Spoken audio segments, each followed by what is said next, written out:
Halo guys, assalamualaikum warahmatullahi wabarakatuh. Salam sejahtera bagi kita semua dan salam sehat selalu untuk kita semua. Hari ini hari Kamis, saya mau kenalin dulu sahabat kita, teman kita, saudara kita yang punya rumah. Selamat siang Bayi. Siang, Mas Loh, mana suaranya? Siang, Mas Nana. Iya, terima kasih. Mohon maaf, hari ini saya akan mengganggu Bayi. Kita akan Q&A tentang kehidupan bayi, gimana merintis dari usaha, anak bayi berapa. Wis Mbak, kita hari ini gak usah lama-lama Mbak, langsung aja ya. Oke, ini banyak yang tanya, bayi ini punya putri berapa sih? Putrinya 2, putranya 1. Oh 3? Iya 3. Oke. Yang pertama? Yang pertama itu masih kelas 5 SD, namanya Gisela. Yang kedua kelas 3 SD, namanya Bilkisya Angel. Yang ketiga, yang terakhir ini masih di TK, namanya Farelio. Punya suami Bang? Punya masih 1 suaminya. 1 itu enggak habis-habis Mas suaminya Mas. Wah, itu lagi namanya suami.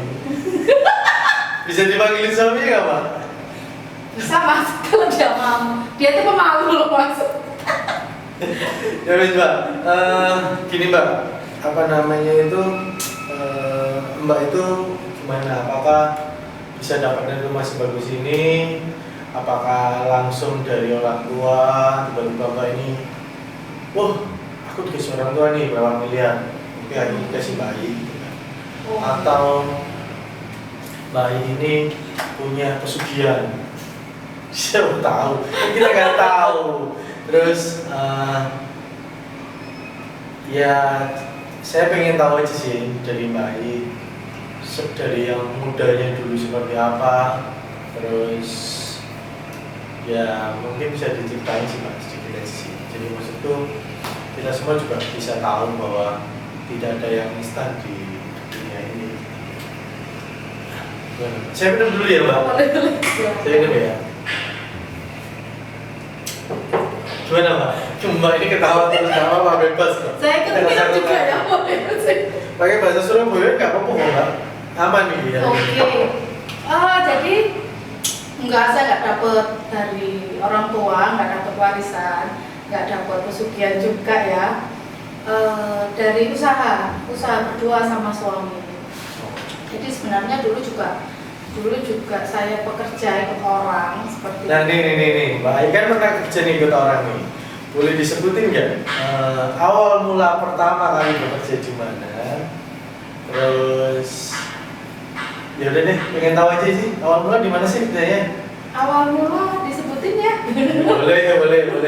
Dan harus ucapin terima kasih loh Mbak. Oh iya. Berkat Mbak dulu kerja ikut orang, akhirnya Mbak kan bisa mungkin ya bisa punya pengetahuan yang cukup banyak. Tapi perusahaannya jangan disebutin kasihan, karena ada something wrong di situ. Oh gitu ya. Gajinya gitu ya. Jadi karena awalnya memang kan kita kerja ikut orang, terus habis itu untuk kenaikan gajinya itu yang enggak seberapa. Jadi kan kita mikir ya, karena kita kan rumah tangga, punya anak. Oh wis. Loh, bisa diterusin. Pertama kali itu Mbak itu kerja ikut orang, apakah sudah menikah atau mulai dari masih gadis atau gimana? Oh dari gadis saya sudah. Oh sejauh kan nggak apa-apa Mbak? Sudah bekerja.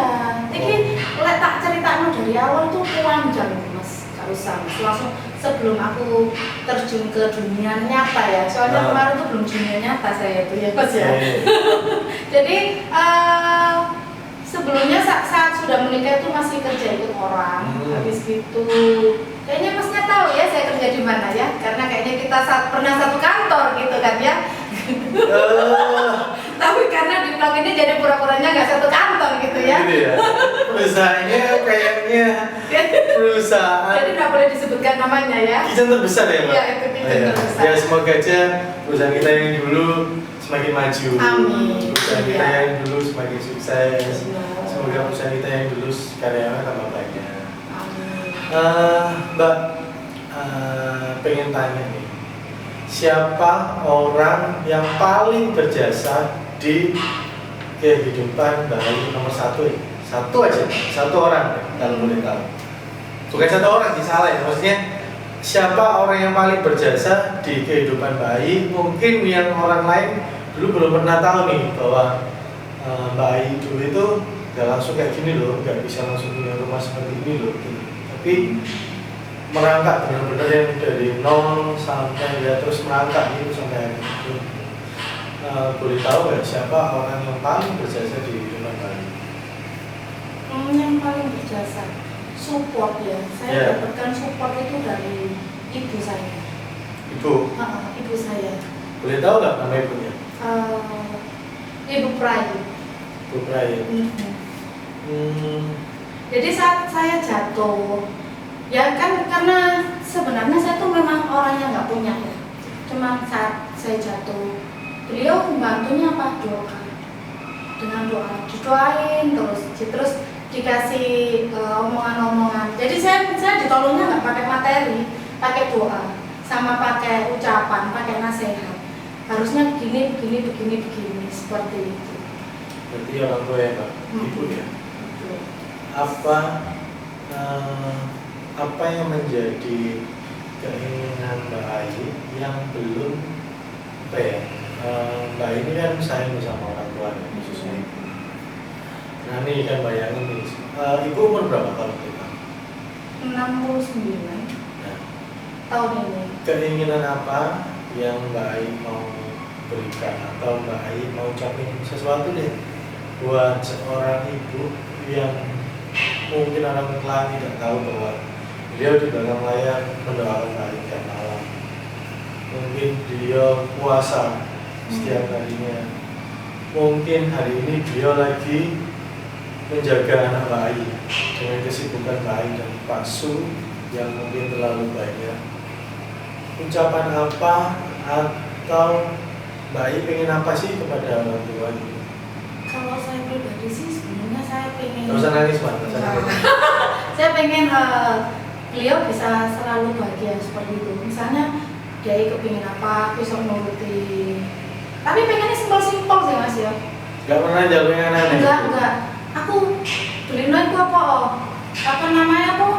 Roti goreng ya. Roti goreng apa? Pak, ada apa ini loh? Roti goreng 10 ribuan, ngono dhewe seneng. Terus pangsit cekeh, ngono dhewe seneng kapan. Kok dia sih Pak? Berarti beliau ini tidak pernah meminta apapun yang terlalu memberatkan kalian berdua? Enggak. Sama sekali? Enggak pernah. Pak suami pun juga gak pernah ngerasa, wah ini mertua aku ini terlalu halus sih menurut? Enggak pernah. Terus Mbak, mungkin ada lagi ya.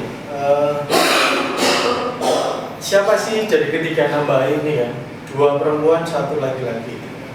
Dari ketiga anak ini siapa yang membuat Mbak Ayu ngerasa bahwa harus kerja keras nih? Permintaan 3 anak siapa yang membuat Mbak Ayu atau ketiga-tiganya nih? Pokoknya harus gimana gitu? Ketiga-tiganya Mas. Permintaannya itu nyeleneh aneh-aneh. Dia tuh sering scroll TikTok. Wah, mama ini bagus Mak. Mama ini keren Mak. Mak aku pengen ini Mak, pengen ini Mak. Seperti itu. Jadinya itu yang memotivasi saya untuk bekerja seperti itu. Apalagi kalau saya ini kan tinggalnya kan di perkampungan ya. Tinggalnya di perkampungan. Anak-anak saya juga tinggalnya di perkampungan. Jadi anak saya yang nomor 2 itu senangnya scroll TikTok gitu Mas. Terus lihat ada rumah bagus. Mama, kapan ya punya rumah bagus kayak gini? Itu permintaannya udah nyeleneh. Kalau misalnya diajak keliling kirim-kirim buah gitu ya, ada rumah mewah gitu. Wah, rumahku ini rumahku ini. Besok rumahku itu seperti itu deh. Permintaannya, keinginannya udah sing tinggi kayak papanya. Apakah Mbak Ayu pernah ngerasa, ya maaf ya, apakah Mbak Ayu pernah jatuh atau pernah ngerasa di titik yang paling gak bisa diingat ya, di titik Mbak Ayu ngerasa aku kok susah ya, aku kok kayak gini ya, aku pernah gini ya. Nah, apakah Mbak Ayu pernah merasakan di titik itu? Pernah Mas. tahun kemarin. Tapi kenapa di Mbak itu titik bisa terendah. ketawa gitu loh? Terkadang semua masalah kita nggak perlu di-share ke orang ya, karena nggak semua orang bisa membantu kita. Meskipun kita punya banyak teman, nggak semua teman kita itu solid. Kalau aku jauh lebih baik, aku punya teman 1, 2, 3 atau 4 orang, tapi mereka benar-benar solid seperti itu. Jadi saat kita jatuh, ada yang bantu. Begitu juga saat teman kita jatuh, kita membantu mereka seperti itu. Saya pernah berada di titik terendah itu bulan Maret tahun kemarin, tahun 2022. Habis saya Mas, semuanya Mas, di titik terendah. Berbicara sama orang terdekat yang enggak bisa membantu seperti itu. Jadi pernah sampai di benar-benar di titik terendah, saya sama suami saya itu lontang-lantung kayak orang hilang.